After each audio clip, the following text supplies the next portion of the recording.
নমস্কার, আজকে আমি বানাবো এঁচোড় চিংড়ি।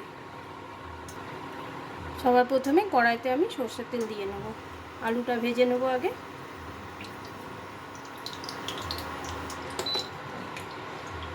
প্রথমে আমি এই আলুটা ভেজে নেব।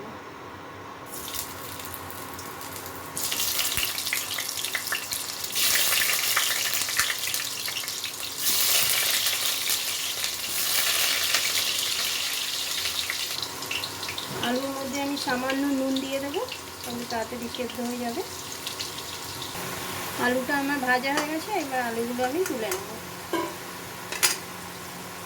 এই তেলের মধ্যে আমি 1 চামচে ঘি দিয়ে দেবো। এর মধ্যে আমি ফোড়নটা দিয়ে দেবো, গোটা জিরে, শুকনো লঙ্কা, তেজপাতা।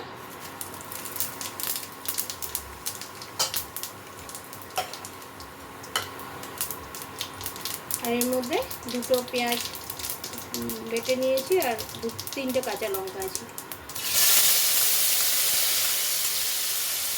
এটাও ভালো মতো ভেজে নেব। এখন আমি এর মধ্যে আদা রসুনের বাটাটা দিয়ে দেবো।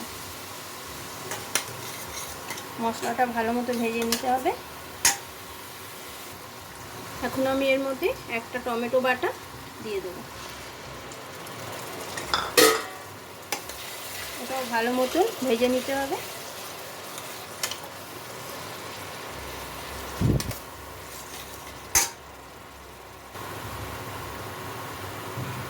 এবার এর মধ্যে আমি মশলাগুলো দিয়ে দেবো। প্রথমে ধনে গুঁড়ো দিচ্ছি। ধনে গুঁড়ো একটু বেশি করে দিচ্ছি, 2 চামচে।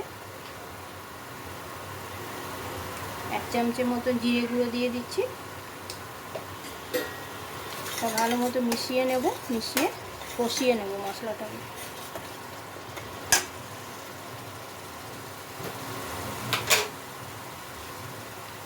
নুন দেবো স্বাদ মতো।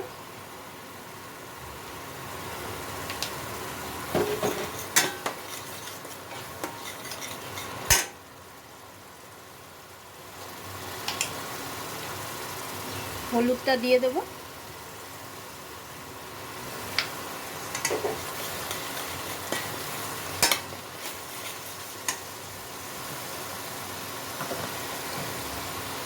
এর মধ্যে সামান্য একটু জল দিয়ে দিচ্ছি। মশলাটা ভালো মতো কষাতে হবে। আমি এর মধ্যে আরেকটা মশলা দেবো, সেটা হচ্ছে সানরাইজের মিট মশলা দিয়ে দেবো, তাহলে স্বাদটা আর একটু বেশি ভালো লাগে। আমি এই মিট মশলাটা দিয়ে দিচ্ছি। এটাও ভালো মতো মশলার সাথে কষিয়ে নিতে হবে। মশলাটা কষানো হয়ে গেছে। এর মধ্যে আমি এখন এই হলুদ দিয়ে সেদ্ধ করে রাখা এঁচোড়টা দিয়ে দেবো।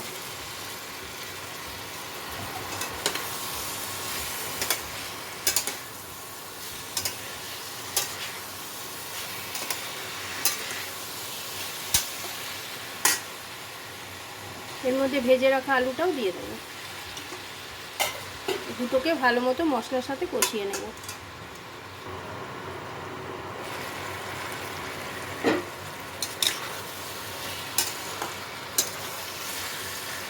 কষানো হয়ে গেছে। এর মধ্যে আমি বাটি করে জল দিয়ে দেবো।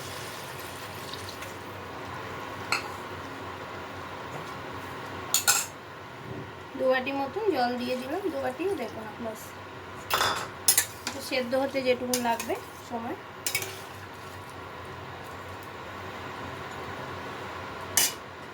এবার ঢাকা দিয়ে এটাকে সেদ্ধ করে নেব।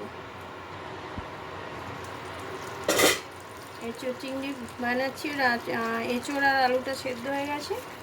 এবার আমি এর মধ্যে চিনি দিয়ে দেবো।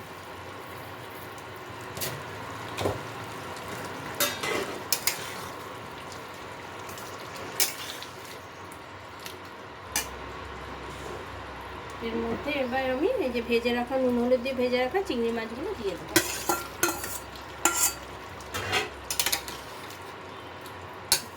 এটা আর একটু চিংড়ি মাছগুলো আর একটু ঝোলের সাথে ফুটিয়ে নেব।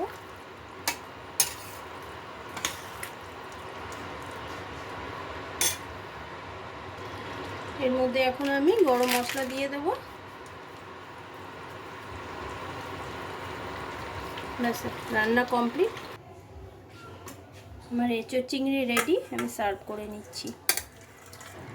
দেখতে তো খুব সুন্দর হয়েছে, অনুষ্ঠান বাড়ির মতনই মনে হয়েছে। খেতে কেমন হবে?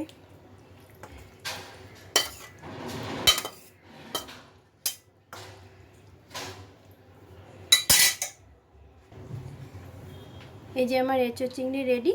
যদি ভালো লাগে তো একটা লাইক করে দেবেন।